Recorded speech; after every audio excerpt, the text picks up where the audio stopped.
삶은 이미 잔치입니다.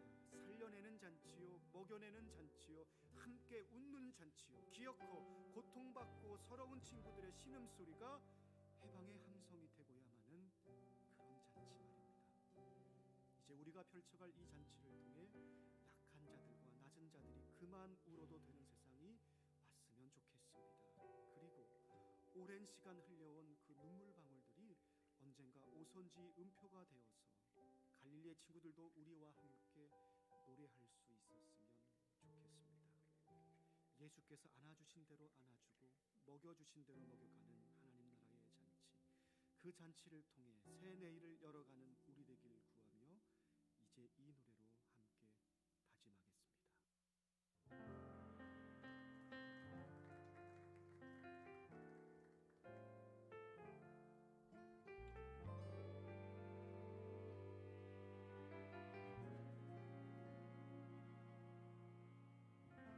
참 고마운 친구 나의 예수님, 나는 깨지기 쉬운 질그릇과 같으나 때론 낙심해도 포기치 않음은 예수의 생명이 내 안에 있기에 내 삶의 동행자 나의 예수님, 나는 기대가 없는 어린 나귀 같으나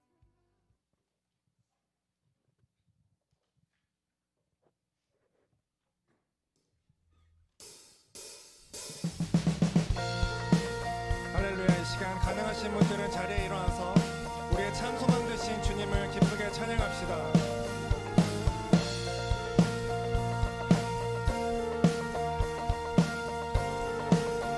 찬양합시다. 새 힘어들이 주를 바랄 때, 주를 바랄 때, 우리 주를 바랄 때, 새 힘어들이 주를 바랄 때, 주를 바랄 때. 다시 한번 고백합시다. 새 힘어들이 주를 바랄 때, 주를 바랄 때, 우리 주를 바랄 때, 새 힘어들이 주를 바랄 때, 주를 바랄 때, 주님 통치하시네. 소망 구원 주시네.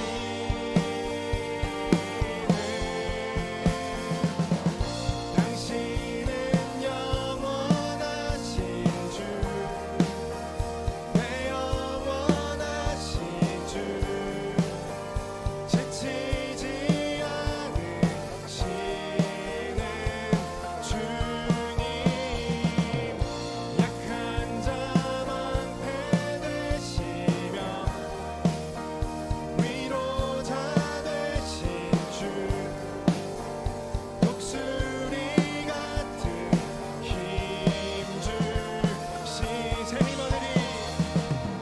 새 힘어들이 주를 바랄 때, 주를 바랄 때, 우리 주를 바랄 때, 새 힘어들이 주를 바랄 때, 주.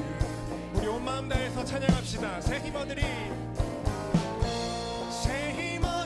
주를 바랄 때, 주를 바랄 때, 우리 주를 바랄 때, 새 힘어들이 주를 바랄 때, 주를 바랄 때, 우리 주를 바랄 때, 주님 통치하시네. 소망 구원 주시네.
임하시는 주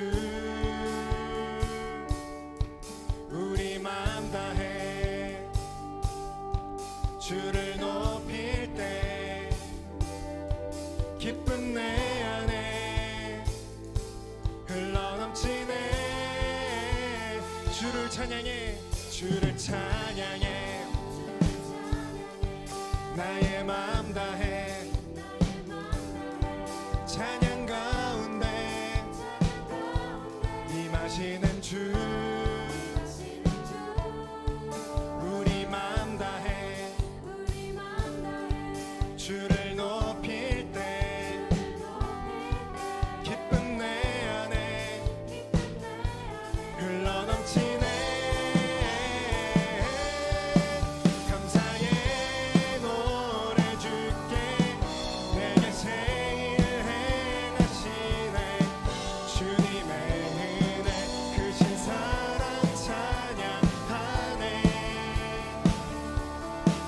주님을 경배할 때 주를 더욱 알기 원해. 거룩하신 주 한 번 더 감사의 노래를 주님께 올려드립시다. 주를 찬양해 주를 찬양해 나의 마음 다해 찬양 가운데 임하시는 주 우리 마음 다해 주를 높일 때 기쁨 내 안에 함께 고백합시다. 흘러넘치네. 감사의 노래 주께 내게 새 일 행하시네. 주님의 은혜 크신 사랑 찬양하네. 주님을 경배할 때 주를 더욱 알기 원해. 거룩하신 주 우리 온 마음을 다해서 고백합시다. 감사의 노래 주님께 아멘. 감사의 노래 주께 내게 새 일 행하시네. 주님의 은혜 크신 사랑 찬양하네. 주님을 경배할 때 주를 더욱 알기 원해. 거룩하신 주 전능하시나 주를 갈망하는 것 주를 갈망하는 것 주를 예배하는 것 주를 기뻐하는 것 신령과 진정으로 주를 갈망하는 것 주를 예배하는 것 주를 기뻐하는 것 신령과 진정으로 신령과 진정으로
자유시는 주님께 다시 한번 고백하며 나아갑시다.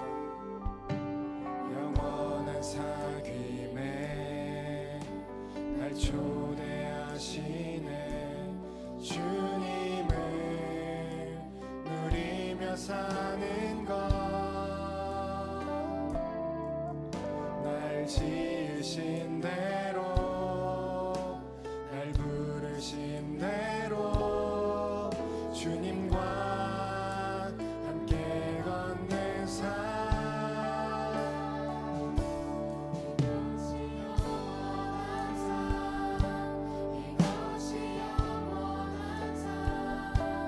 참 하나님과 그 아들 안의 삶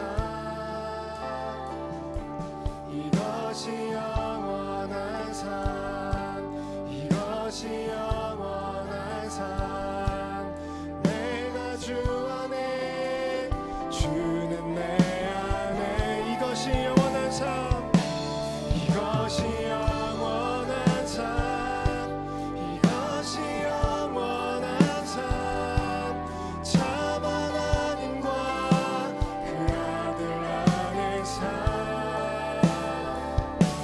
이것이 영원한 삶 이것이 영원한 삶 내가 주 안에 우리의 믿음의 고백을 담아서 이것이 영원한 삶입니다 이것이 영원한 삶 이것이 영원한 삶 참 하나님과 그 아들 아는 삶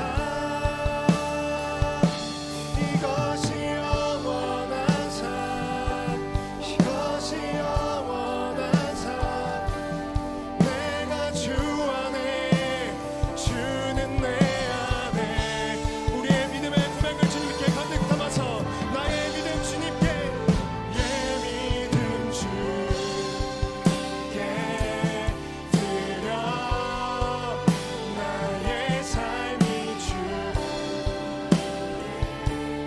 향해 내 유일한 사랑 되신 주께 내 삶 드리니 나의 믿음 주께 드려 나의 삶이 주 향해 내 유일한 삶 되신 주께 내 삶 드리리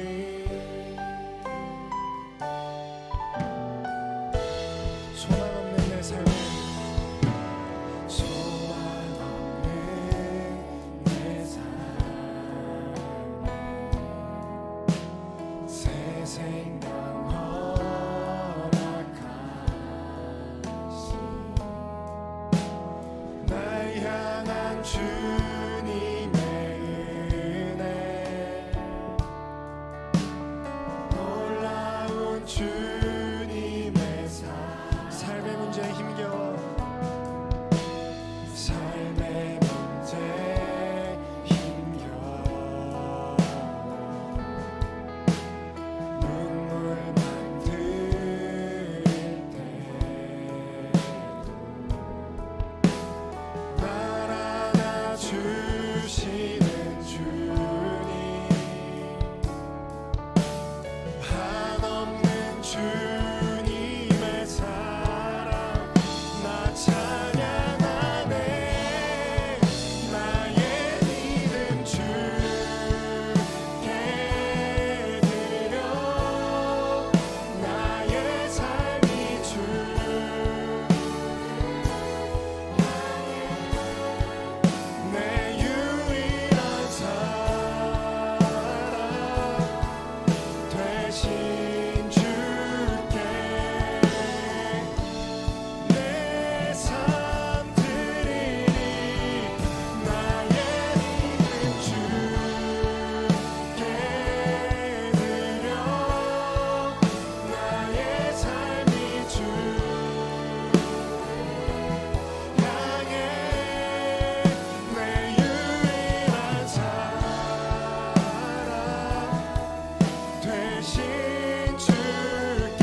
대신 줄게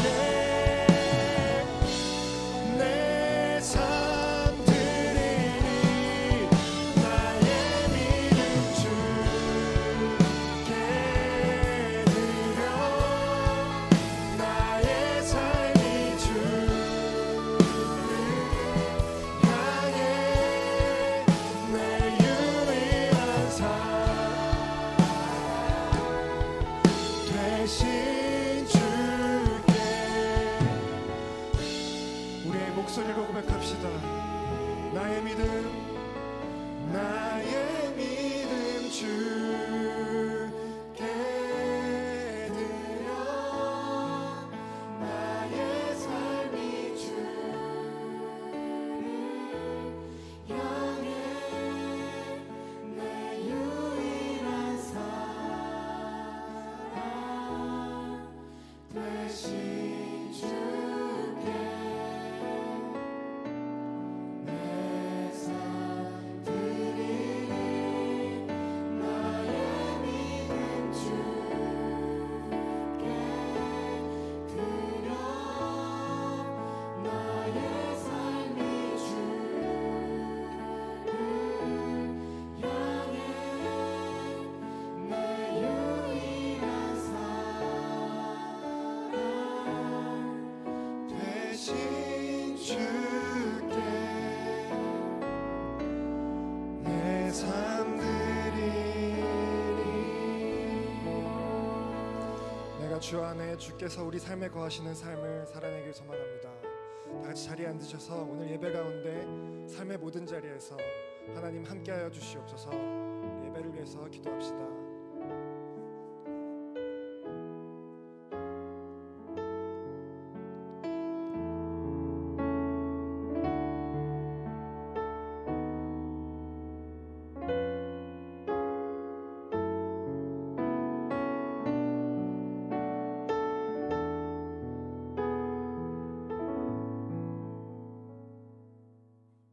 사랑의 주님, 이번 한 주도 주님과 함께하는 삶을 살게 해주셔서 감사합니다.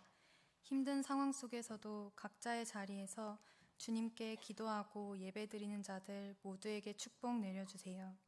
주님, 우리는 언제나 주님이 마음속에 1위라고 다짐하면서도 세상에서 눈을 떼지 못하며 살아가고 있습니다. 언제나 주님과 함께 있다는 것을 잊지 않는 마음을 가진 채로 삶의 자리를 살아갈 수 있도록 함께 해주세요. 우리 하임교회가 그리스도인으로서의 삶을 살아 선한 영향력을 뻗칠 수 있는 사람이 되길 원합니다. 주님께서 계획하신 길을 한 치 앞도 모르지만 묵묵히 따라갈 수 있는 우리 모두가 되게 해주세요. 일상의 작은 것에도 감사하며 오늘 하루하루를 살아가는 것에 감사하는 마음을 잊지 않도록 도와주세요. 모든 것이 주님의 은혜임을 믿습니다. 오늘 말씀을 듣고 묵상하며 다시 한 주간 살아가려 합니다. 말씀 전하시는 윤광원 목사님과 하임을 위해 힘쓰시는 모든 분들에게도 은혜 내려주세요. 힘든 상황 속에서도 주님만을 의지하며 내가 바로 주님이 찾으시던 예배자가 되길 간절히 기도합니다. 예수님의 이름으로 기도드렸습니다. 아멘.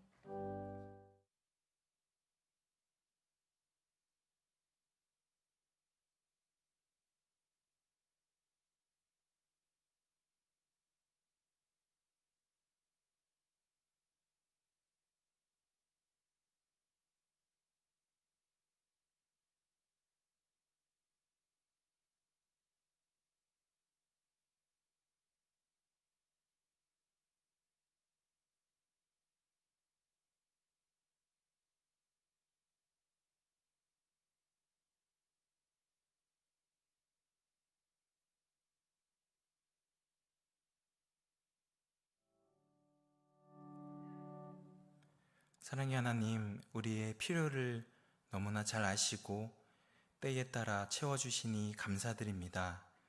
우리에게 주신 귀한 재정을 하나님의 방법대로 지혜롭게 사용하게 하여 주시고 지혜롭게 흘려보낼 수 있도록 우리의 마음을 붙들어 주시옵소서. 그리고 우리가 하나님의 소유임을 기억하게 하여 주시옵소서. 감사드리며 예수님의 이름으로 기도드립니다. 아멘. 네, 교회 소식을 전해드립니다. 주차 안내 관련 내용인데요. 공영 주차장이 7월 1일부로 유료로 바뀌게 됩니다. 참고해 주시기 바랍니다. 두 번째는 예배 안내입니다. 이번 주에도 2부, 3부 그리고 하임 예배도 실시간으로 방송을 하고 있습니다. 모든 예배 참석자들은 입구에서 열 체크와 또 마스크 착용, 손세 정제, 명부 작성을 꼭 해주시기를 부탁드립니다. 카페 브릿지 운영 시간이 변경되었습니다. 화요일부터 금요일까지는 오전 11시에서 저녁 9시까지 운영을 하게 됩니다. 마지막 동정입니다. 장춘백 집사님, 박은경 권사님 모친께서 별세하셨습니다. 유가족들을 만나시면은 위로의 인사를 나눠주시기를 부탁드립니다. 이 시간에 하나님께서 우리에게 주신 말씀을 함께 봉독하도록 하겠습니다. 우리 함께 자리에서 일어나셔서 고린도전서 7장 20절에서 24절까지의 말씀을 한 목소리로 봉독하겠습니다. 각 사람은 부르심을 받은 그 부르심 그대로 지내라. 내가 종으로 있을 때에 부르심을 받았느냐 염려하지 말라. 그러나 내가 자유롭게 될 수 있거든 그것을 이용하라. 주 안에서 부르심을 받은 자는 종이라도 주께 속한 자유인이요 또 그와 같이 자유인으로 있을 때에 부르심을 받은 자는 그리스도의 종이니라. 너희는 값으로 사신 것이니 사람들의 종이 되지 말라. 형제들아 너희는 각각 부르심을 받은 그대로 하나님과 함께 거하라. 아멘.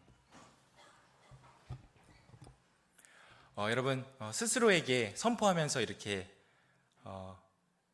선포하면 좋겠습니다. 말씀을 읽으십시오. 일하십시오. 운동하십시오. 여러분 혹시 차달남이라는 프로그램을 아시나요? 차달남 이름이 좀 이상한데 줄임말인데 이 프로그램은 뭐냐면 차트를 달리는 남자의 줄임말입니다. 사실 이 KBS 하는 이 방송은 이제 이상민 씨랑 조우종 씨가 MC가 되어서 이슈가 될 만한 주제들을 세계 각 주제들을 다 모아서 차트별로 이렇게 순위별로 알아보는 그런 프로그램입니다. 저도 사실 이 프로그램을 찾아보지는 않습니다. 그런데 헬스장에서 러닝머신을 하는데 옆에서 누가 이 프로그램을 보고 있어서 어쩌게 하다 보니까 제가 이렇게 자꾸 보게 되더라고요. 그래서 재방송을 하는 것 같았는데 그때의 주제가 뭐였냐면 대박 기회를 놓친 사람들이라는 주제였어요. 혹시 이거 보시는 분이 계신가요? 없어요? 이 딱 그 주제만 들어도 느낌 아시겠죠? 이런 내용이에요. 뭔가 엄청난 기회가 주어졌는데 그거를 놓친 정말 안타까운 사례들을 차트별로 이제 소개를 하고 있더라고요. 첫 번째가 구글을 거절한 남자. 지금 800조가 넘는 이 자산을 가지고 있는, 근데 처음에 이거를 거절했던 남자. 또 비틀즈를 퇴짜 놓은 음반사, 애플사의 가치를 몰라본 사람, 해리포터를 거절한 출판사 등 사실은 그때는 알 수 없었던 일들인데 결과론적으로 너무 아쉽다 이런 내용들을 이 차트를 달리는 남자에서 소개를 하고 있었습니다. 그런데 정말 안타까운 사연이 또 하나 소개가 되었습니다. 중국 상하이에서 어떤 한 남성이 1,300원짜리 복권을 샀다고 해요. 1,300원짜리 복권을 사서 그 복권이 당첨된 날 확인을 해봤는데 본인 번호가 맞는 거예요. 근데 그 종이가 있어야 되잖아요. 그래서 그 종이를 막 집에 가서 부랴부랴 찾았는데 안 보이는 거예요. 그래서 이제 그때 입었던 바지들을 막 찾아봤는데 바지에다가 넣어놓은 게 분명히 생각났는데 그 바지를 찾았는데 보니까 이미 아내가 바지를 세탁기에 돌려버린 겁니다. 그래서 이 세탁기에서 부랴부랴 이 바지를 꺼내서 주머니에서 이 복권을 찾아서 조각조각을 했지만 결국 이걸 들고 가서 확인을 하였지만 번호를 정확하게 알 수가 없었기 때문에 드릴 수 없다라고 해서 결국은 받지 못했다고 합니다. 또 이런 비슷한 사례가 영국에서도 있었는데 노 부부께서 핸드폰 어플로 복권을 샀다고 해요. 그런데 이게 그 은행의 그런 시스템이 약간 넘어가는 그 과정 때문에 그거를 등록하지 않은 것처럼 되어서 결국은 번호는 맞는데 당첨이 무효 처리가 되었다고요. 그 금액이 633억 원 이라고 합니다. 어마어마한 숫자죠. 사실 은행의 전산 오류인데 그 복권사에서는 자기들의 전산 문제가 아니기 때문에 무효 처리다라고 해서 줄 수 없었다는 이런 우픈 이야기를 제가 이제 운동을 하다가 보게 되었습니다. 여러분, 저희 아이스 브레이킹 할 때 그냥 흔하게 하는 질문 있잖아요.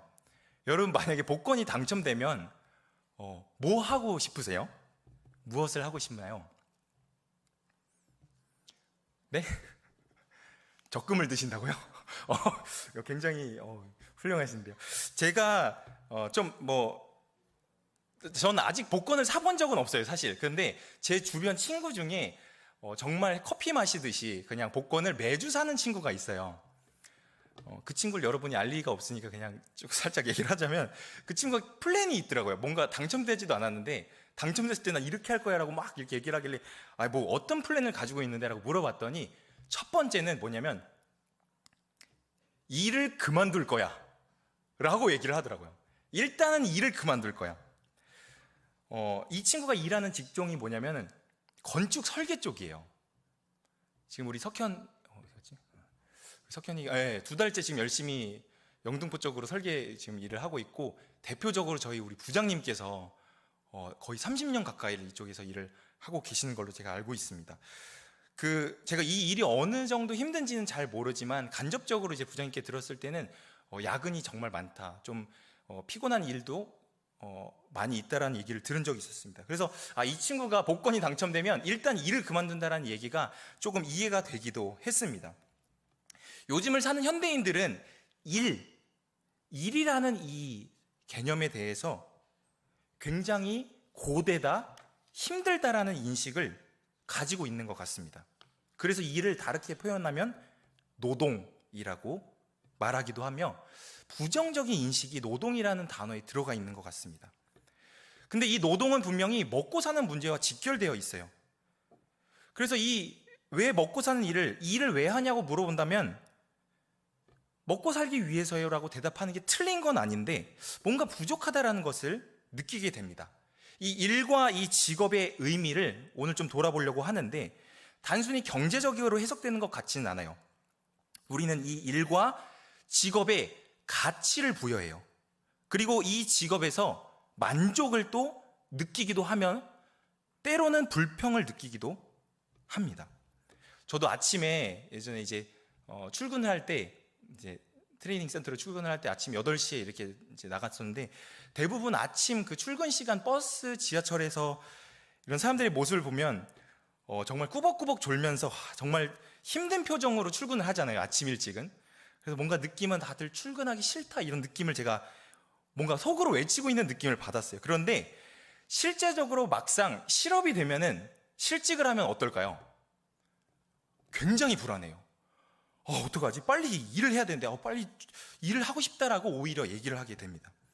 즉, 이 일은 단순히 경제 활동만을 이야기하는 것은 아니고, 일은 돈을 버는 곳이며 동시에 가장 친밀한 사회 관계가 형성되는 곳이기도 합니다. 그래서 이 직업은 물질적 욕구 충족 이상을 의미하기도 하고, 이 일은 소속감이 같은 다양한 심리적이고 사회적 욕구를 만족시키는 장소입니다.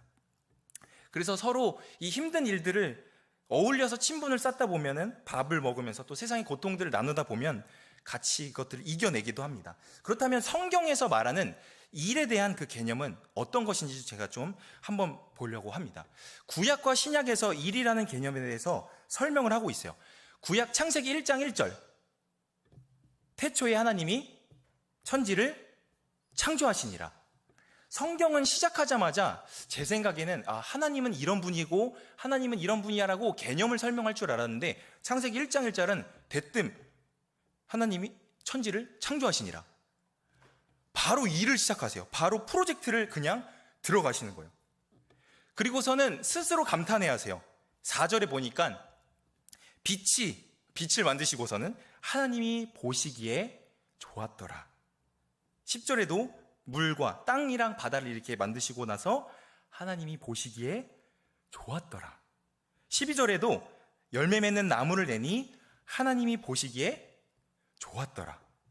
18절에도 해달별 만드시고 하나님이 보시기에 좋았더라. 21절에 새와 바다 짐승을 만드시고 하나님 보시기에 좋았더라. 25절도 땅의 짐승을 만드시니 하나님이 보시기에 좋았더라. 31절에 하나님이 지으신 그 모든 것을 보시기에 어떻게 좋았다고요? 심히 좋았더라 라고 이야기합니다. 여러분, 하나님이 어떻게 일을 하신 것 같으세요? 굉장히 부지런하시죠. 일부터 막 해요. 그런데 이 하나님이 생각하는 이 일의 개념은 뭐였냐면 좋은 거예요. 이 일을 통해서 기쁨을 얻을 수 있다라는 그러한 이미지를 담고 있어요. 우리 성경은. 하나님이 일하시는 것은 저주나 고통이 아니라 기쁨과 행복이 가득한 것이 일이라고 하는 거예요. 여러분 생각해 보세요. 우리 어제 지수청년이랑 잠깐 만나서 요즘 여행을 못 가서 답답하다는 얘기를 했는데, 여행을 갔을 때 좋은 경치와 좋은 장소를 보면 여러분 어떤가요? 마음이 너무 좋다, 너무 힐링이 된다, 감탄사가 나오잖아요. 하나님도 이 일을 하시는 창조의 과정은 쉽지 않았겠죠. 에너지가 들었을 테니까. 그렇지만 보시고서는 정말 좋다, 정말 기쁘다라고 만족을 하셨던 거예요. 그러다 보니까 창세기 1장 26절에 아주 중요한 말씀을 합니다. 하나님의 형상대로 사람을 만드시고 사람에게 온 땅을 어떻게 하게 하시죠? 다스리라고 하세요. 마치 이 소유주가, 이 공간의 건물의 소유주가 그 사람에게 이 장소 환경을 제공해주고 경영할 수 있도록, 일할 수 있도록 만들어주신 거예요. 즉 하나님께서도 일하셨고 우리 사람들에게도 일하라고 분명히 그 일을 위임해 주신 것입니다. 그렇기에 노동은 하나님의 정원에 존재했던 축복의 일부인 것입니다. 우리도 의미 있는 일을 했을 때 정말 행복하잖아요. 그리고 반대로 의미 있지 않은 일을 하면 정말 상실과 공허함에 시달리기도 합니다. 건강 문제를 비롯해서 진짜 실제로 실직을 하거나 내가 하는 일이 잘 안 될 때는 정서적으로, 신체적으로, 그리고 영적으로 정말 무너지게 됩니다. 저도 실제로 군대에서 그렇게 군종 생활을 했지만은 제 폐가 터졌던 얘기들을 가끔 했는데 그것이 결국은 여기에 대한 상실감이 있었던 것 같아요. 정서적, 신체적, 영적인 그런 결핍이 있었던 것 같습니다. 하지만 이 일은 의미 있는 일을 한다면 이것은 이 일을 통해 저마다 가진 특별한 능력과 은사를 파악하게 되고 그게 정체성 확립의 핵심 요소라는 점을 감안할 수 있어요. 그렇기 때문에 이 노동은 자아 발견의 중요한 통로예요. 여러분 여러 가지 일을 하지만 가끔 일을 하다 보면 내가 무엇을 잘하는지 알게 될 때가 있잖아요. 그리고 이게 나한테 맞는 일이구나. 그래서 사실은 저도 대학생 때부터 좀 이것저것 알바를 좀 많이 해봤던 것 같아요.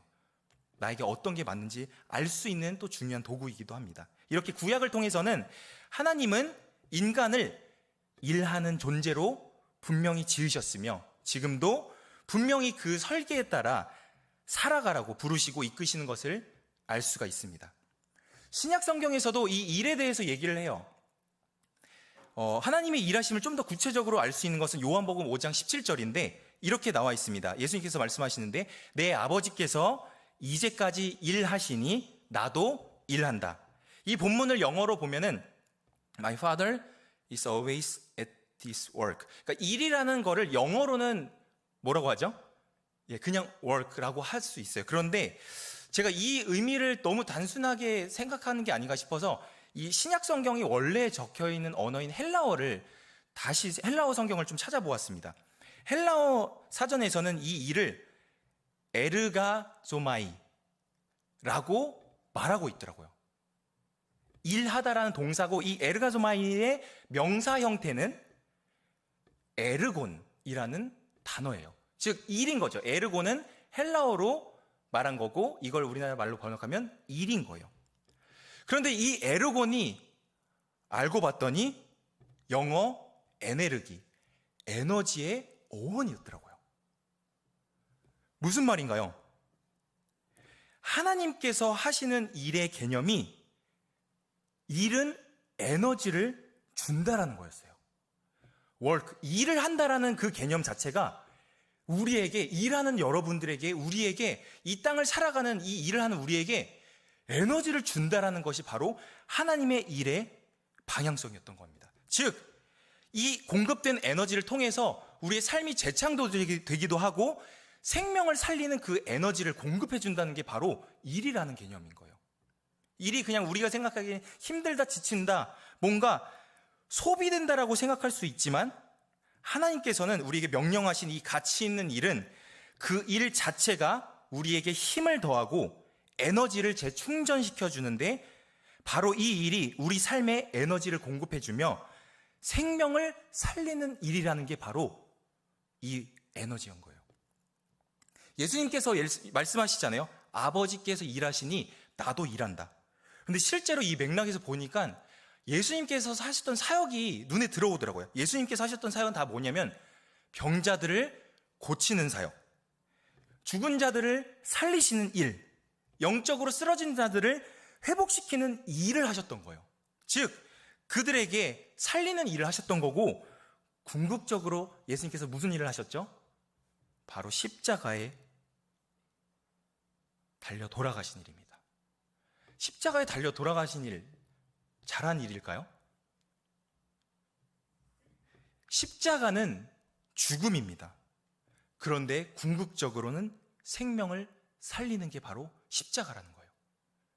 예수님께서는 하나님 아버지의 그 마음을 닮아서 생명을 살리기 위해, 바로 저와 여러분을 살리기 위해 그 에너지를 여러분에게 주기 위해서 십자가를 지시는 일을 감당하셨다라는 거예요.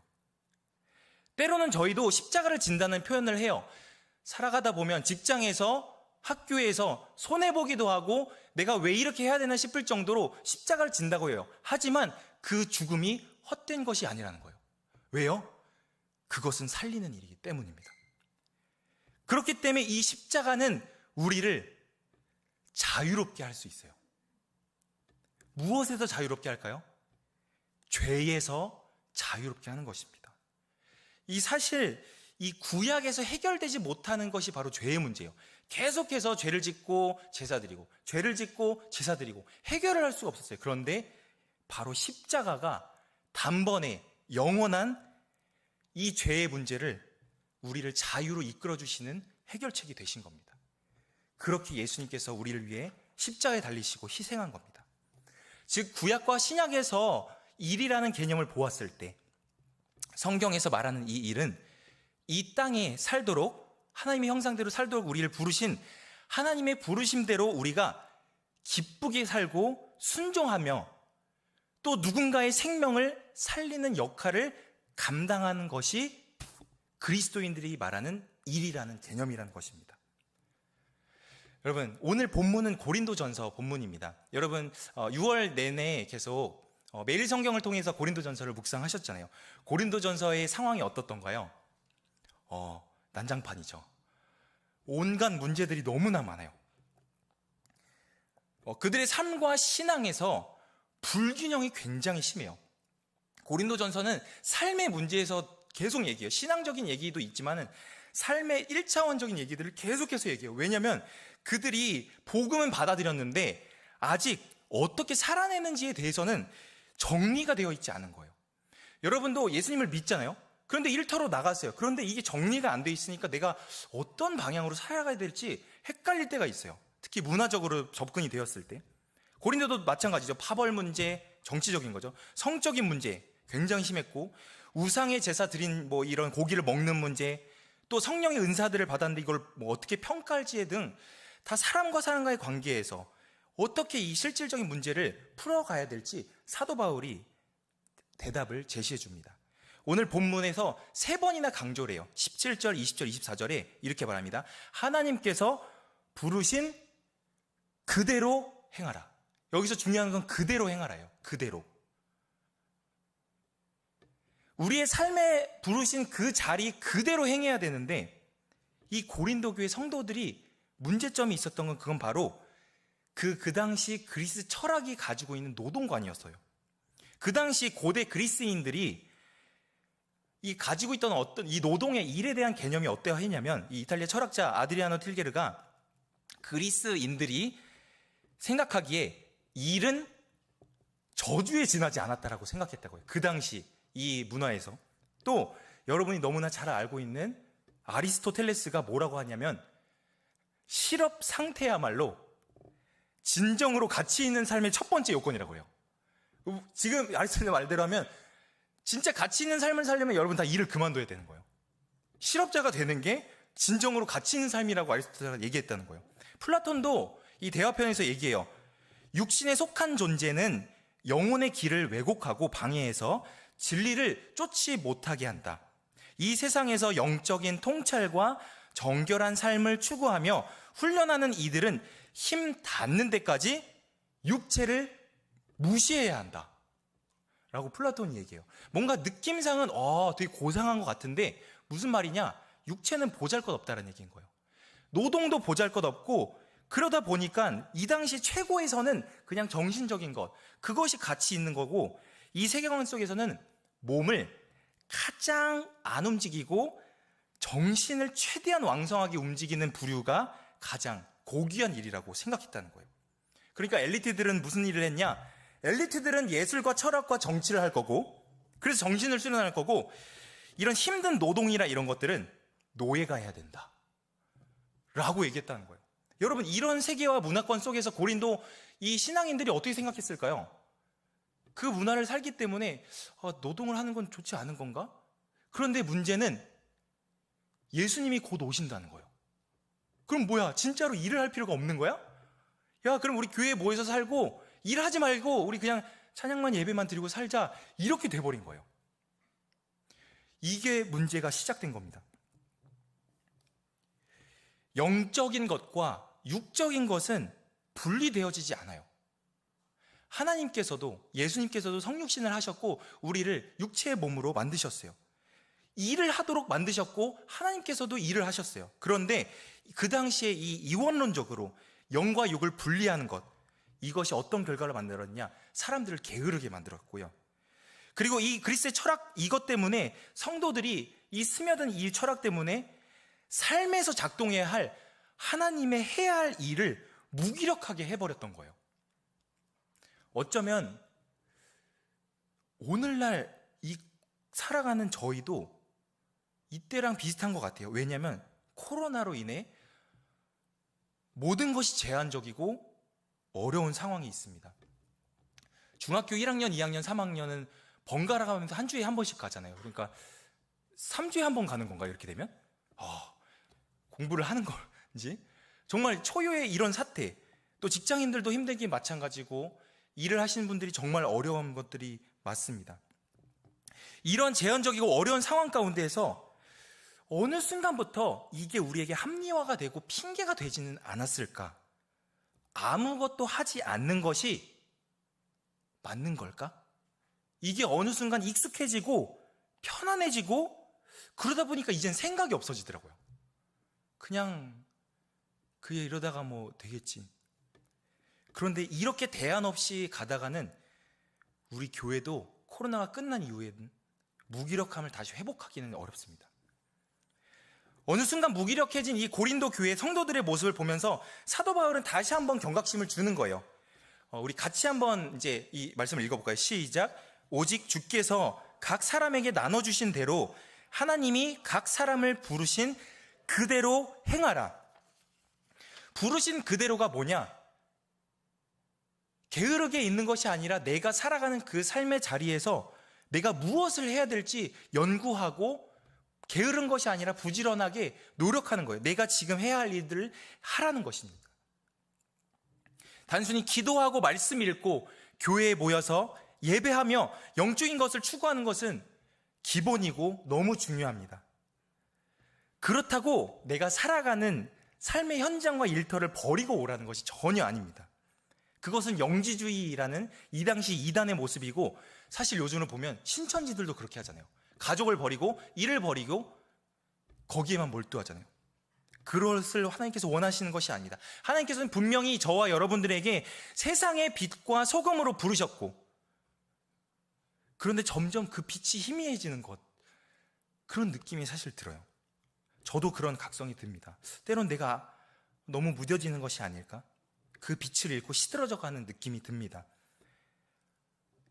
이 고린도 교회 사람들도 마찬가지였어요. 그러니까 과거의 관계를 끊으려고 하는 경향이 있는 거예요. 그냥 교회 다니는 사람들만이랑만 지내려고 하고.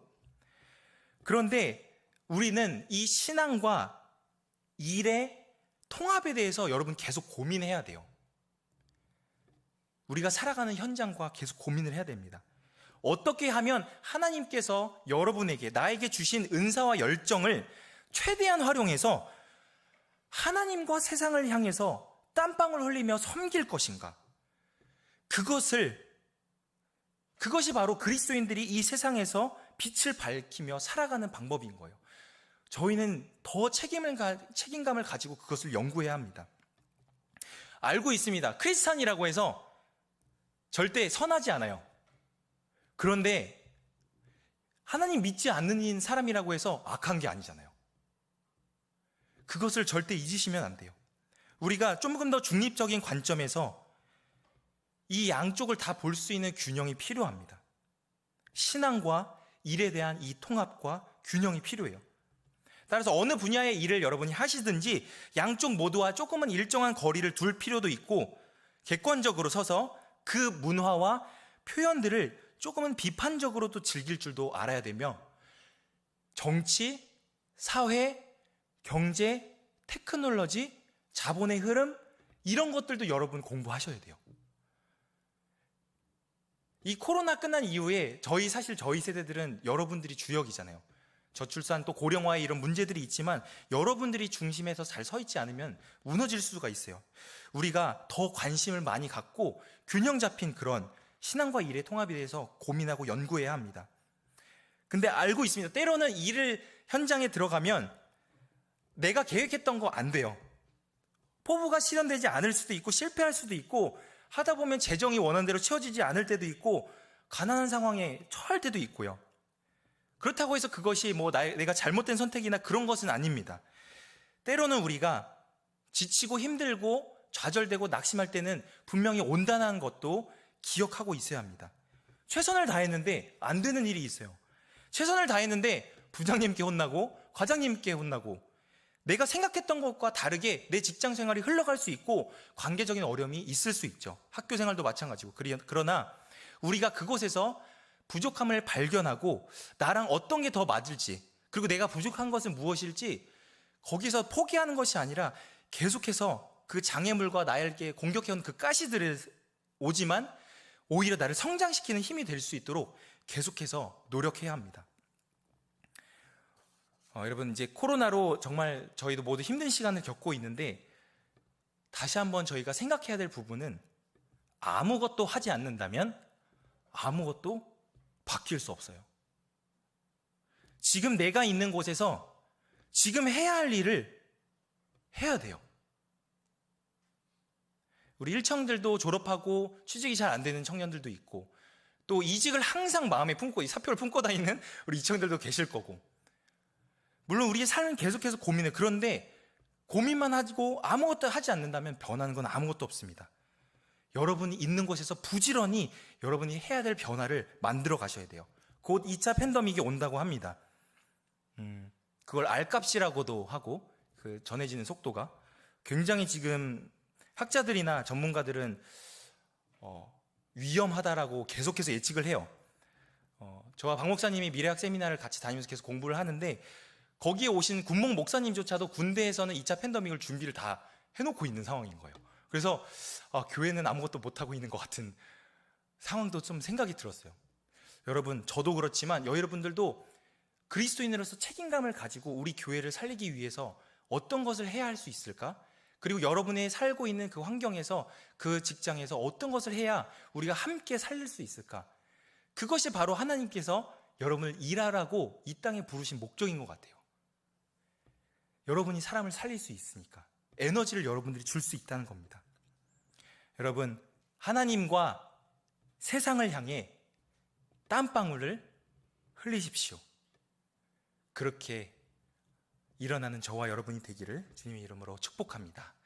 이 시간 함께 찬양을 부르고 싶습니다.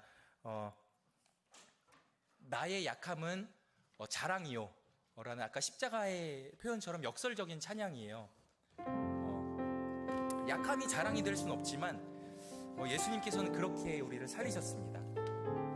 우리가 이 찬양을 함께 고백할 때에 내가 실패할 수도 있지만, 나의 아픔이 있을 수 있지만, 나의 약함이 있을 수 있지만 그 부르심 따라 내가 걸어갑니다 라는 이 찬양을 우리가 마음에 생각하면서 우리 함께 고백하면 좋겠습니다. 함께 찬양하겠습니다.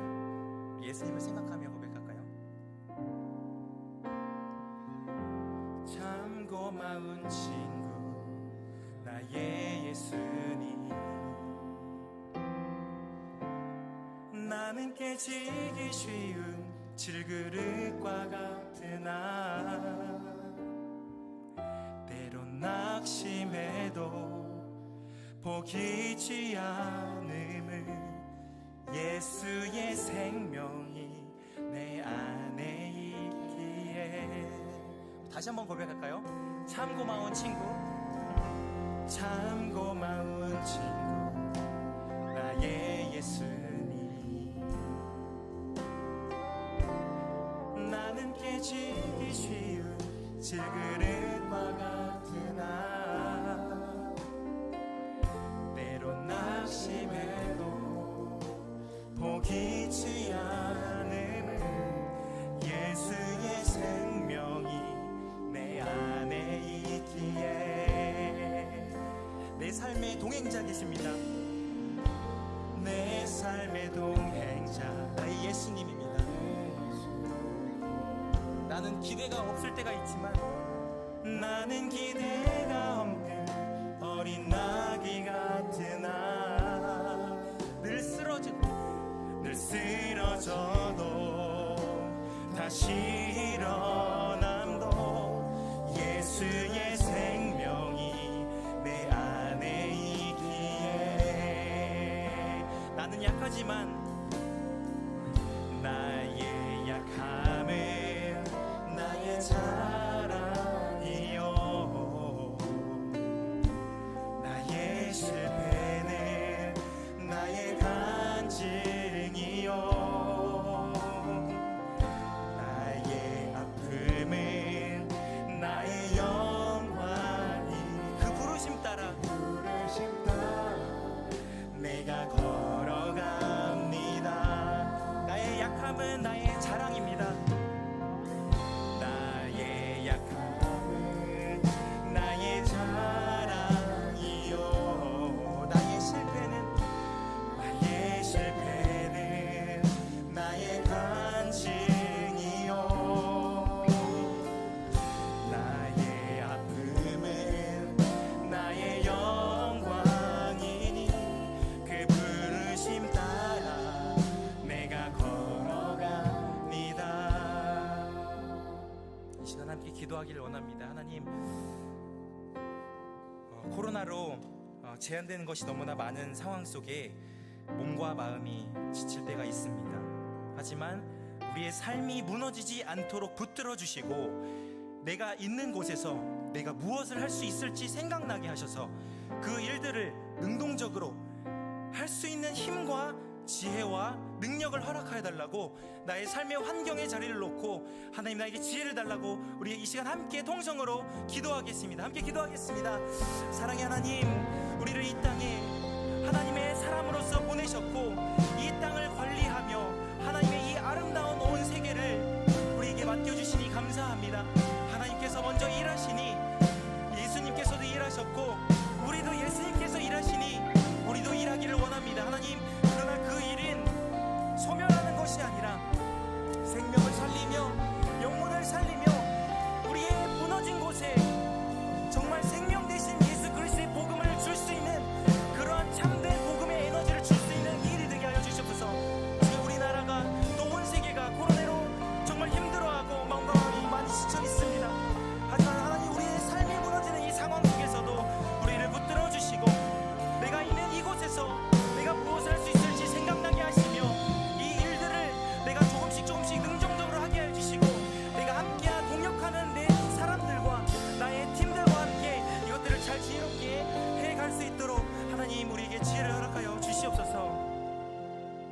마지막으로 한 번만 더 함께 기도하길 원합니다.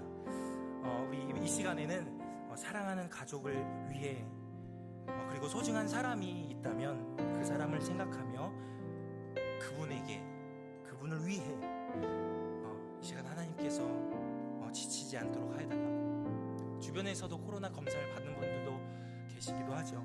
여러분, 분명히 우리 가족 중에서도 또 힘든 분들이 많이 있습니다.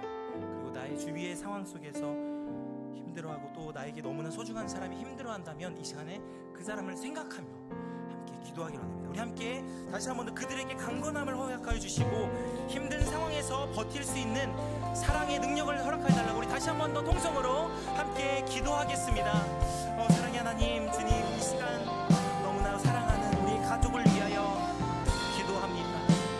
우리 사랑하는 가족, 우리 사랑하는 부모님, 그리고 사랑하는 나의 형제, 그리고 사랑하는 나의 아내와 사랑하는 나의 우리 가족의 아이들, 하나님께서 이 시간에도 붙들어 주시고 이 시간에 코로나로 함께 아파하지만 함께 하기 때문에 함께 견뎌내며 함께 우리가 서로 안으며 이겨낼 수 있도록 하나님께서 붙들어 주시옵소서. 이 힘들고 분명히 어렵고 힘든 상황 가운데 있지만 또 우리 사랑하는 우리 모든 교육부 우리 선생님들을 붙들어 주시고 힘들어하는 우리 모든 우리 하임교회 리더들을 붙들어 주시고 하임교회 우리 리더들과 또 임원들을 붙들어 주시고 우리 황 목사님과 또 저를 붙들어 주시고 부장님과 부감님 그리고 우리 하임교회를 이끌어가는 우리 모든 리더들 가운데 지치지 않도록 하나님께서 사랑의 힘을 능력을 부어 주시옵소서. 주님, 우리가 개인의 힘으로 혼자 힘으로는 다 할 수 없지만 하나님, 우리가 분명히 하나님께서 주시는 지혜로 우리가 함께 하나 되어 함께 합력하여서 선을 이루며 주께서 주시는 하나님의 아름다운 나라를 만들어가기 위해서 하나님께서 주신 이 아름다운 것들을 우리가 만들어가며 일할 수 있도록 하나님께서 분명히 우리에게 힘을 허락하실 줄로 믿습니다. 하나님, 주님, 우리에게 생각나게 하여 주시옵소서. 우리가 생각나게 하여 주시고 우리가 그 상황에서 또 서로가 지혜를 모아서 힘을 모아서 주께서 주신 이 아름다운 것을 지켜내며 우리가 잘 관리하고 경영할 수 있도록 하나님 그렇게 살려내는 일을 할 수 있도록 주님 우리와 함께 해주시고 새롭게 주님 십자가의 그 능력으로 우리를 붙들어 주시며 다시 한 번 더 일어나 주님 앞에 예배하는 그날까지 주께서 붙들어 주시고 함께하여 주시옵소서. 하나님, 지치고 힘들어하는 이 상황 가운데 우리 주변을 돌보게 해주시고 그리고 혼자가 아니기 때문에 우리가 함께여서 버틸 수 있습니다. 하나님, 우리에게 힘과 능력을 더하여 주시옵소서. 이제는 우리 주 예수 그리스도의 은혜와 하나님 아버지의 사랑과 성령의 교통하심이 오늘도 하나님과 세상을 향해 땀방울을 흘리기로 결단하는 우리 모든 하임교회와 그리스도인의 삶 가운데 이제로부터 영원히 함께 하시기를 간절히 축원하옵나이다. 아멘.